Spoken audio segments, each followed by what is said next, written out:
नमस्कार शेतकरी मित्रांनो, मी शेतकरी ह्या यूट्यूब चॅनलमध्ये आपलं मनापासून स्वागत आहे। शेतकरी मित्रांनो, आजच्या या व्हिडिओमध्ये आपण तूर पिकामध्ये दुसरी फवारणी करत असताना आपण कोणत्या अवस्थेमध्ये आपले तूर पीक असताना ही फवारणी घेणे गरजेचे आहे।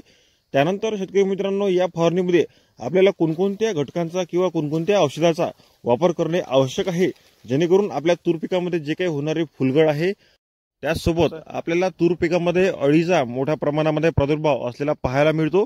तर शेतकरी मित्रांनो, अशा प्रकारे अनेक समस्यावर आपण कशा प्रकारे आपल्या तूर पिकामध्ये नियोजन करणे गरजेचे आहे याची थोडक्यात माहिती बघण्याचा प्रयत्न करणार आहोत। त्यासाठी व्हिडिओ शेवटपर्यंत पहा आणि अशा शेतीविषयक नवनवीन माहितीसाठी आपल्या मी शेतकरी या यूट्यूब चॅनलला सबस्क्राइब नक्की करा। शेतकरी मित्रांनो, तूर पिकामध्ये दुसरी फवारणी करत असताना आपले तूर पीक हे 50 ते 60% फुलं अवस्था असताना आपण नक्कीच करू शकता। या अवस्थेमध्ये आपल्याला तूर पिकामध्ये मोठ्या प्रमाणामध्ये अळीचे त्या ठिकाणी प्रमाण हे पाहायला मिळते। तर शेतकरी मित्रांनो, अळीचे चांगल्या प्रकारे नियंत्रण करण्यासाठी आपल्याला दीर्घकाळ रिझल्ट देणारे कीटकनाशक या तूर पिकाच्या फवारणीमध्ये वापर करणे गरजेचे आहे। तर शेतकरी मित्रांनो, दीर्घकाळ रिझल्ट देणारे कीटकनाशक म्हणजेच अदामा कंपनीचे बॅराझाइट। तर शेतकरी मित्रांनो, या कीटकनाशकामध्ये आपल्याला दोन घटक प्रामुख्याने पाहायला मिळते। पहिला घटक आहे नोवाल्युरॉन आणि दुसरा घटक आहे इमामेक्टिन बेंझोएट। शेतकरी मित्रांनो, हे दोन घटक असलेलं अदामा कंपनीचं बॅराझाइट चांगल्या प्रकारे नियंत्रण आपल्याला अळीवर नियंत्रण करण्यासाठी करता येणार आहे। याचा वापर करत असताना आपला जो काही 15 लिटरचा पंप आहे तर त्या पंपासाठी 35 मिली घेणे गरजेचे आहे। किंवा शेतकरी मित्रांनो, आपण टाटा कंपनीचे टाकोमी या सुद्धा कीटकनाशकाचा आपल्या तूर पिकामध्ये अळीचे चांगल्या प्रकारे नियंत्रण करण्यासाठी नक्कीच करू शकता। याचा वापर करत असताना आपल्या 15 लिटरच्या पंपासाठी 10 ग्रॅम हे एवढे प्रमाण घेऊन आपल्याला फवारणी करायची आहे।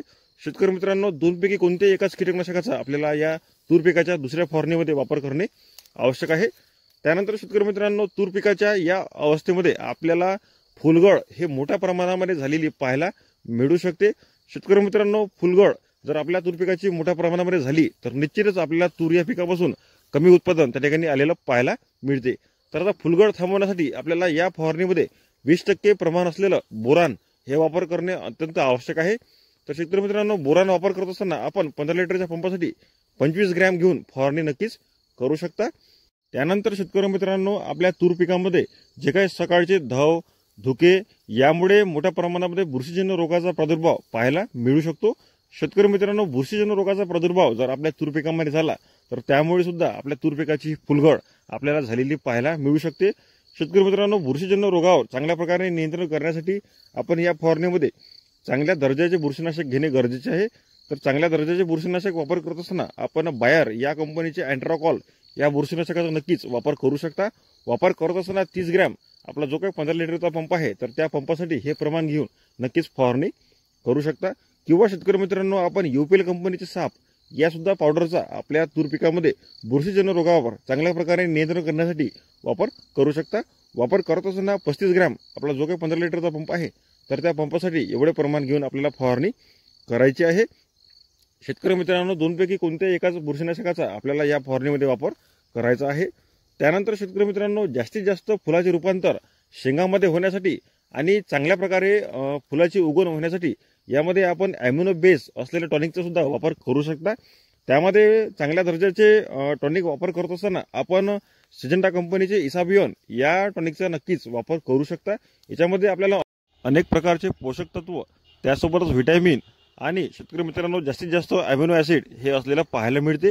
तर हे घटक आपल्या तूर पिकामध्ये जास्तीत जास्त फुलधारणा निर्माण करण्यासाठी काम करत असते। सोबतच आपल्या तूर पिकामध्ये जास्तीत जास्त फुलाचे रूपांतर शेंगामध्ये होण्यासाठी सुद्धा याची मोठी मदत आपल्याला त्या ठिकाणी झालेली पाहायला मिळते। शेतकरी मित्रांनो, इसाबियान वापर करत असताना आपण 15 लिटरच्या पंपासाठी 35 मिली एवढे प्रमाण घेऊन फवारणी करू शकता। किंवा शेतकरी मित्रांनो, आपण टाटा कंपनीचे बहार या सुद्धा टॉनिकचा आपल्या तूर पिकामध्ये जास्तीत जास्त फुलाचे रूपांतर शेंगामध्ये करण्यासाठी नक्कीच वापर करू शकता। याचा वापर करत असताना आपला जो काही 15 लिटरचा पंप आहे तर त्या पंपासाठी 40 मिली एवढे प्रमाण घेऊन आपल्याला फवारणी करायची आहे।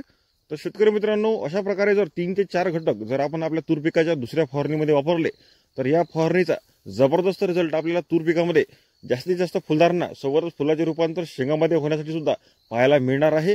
सोबतच शेतकरी मित्रांनो, फुलगळ ही आपल्याला पूर्णपणे थांबलेली या फवारणीनंतर पाहायला मिळणार आहे। तर शेतकरी मित्रांनो, माहिती कशी वाटली नक्की कमेंट करा आणि तुम्ही जर मी शेतकरी या यूट्यूब चॅनलवर नवीन असाल तर चॅनलला सबस्क्राइब नक्की करा, जेणेकरून तूर पिकाचे इतरही नवनवीन माहिती आपल्याला या चॅनलवर वेळोवेळी पाहायला मिळणार आहे। शेतकरी मित्रांनो, ही माहिती किंवा हा जर व्हिडिओ तुम्हाला आवडला असेल तर व्हिडिओला एक लाईक नक्की करा आणि जास्तीत जास्त तूर उत्पादक शेतकऱ्यांना हा व्हिडिओ शेअर करा, जेणेकरून त्यांनाही या माहितीचा फायदा होणार आहे। तर शेतकरी मित्रांनो, धन्यवाद।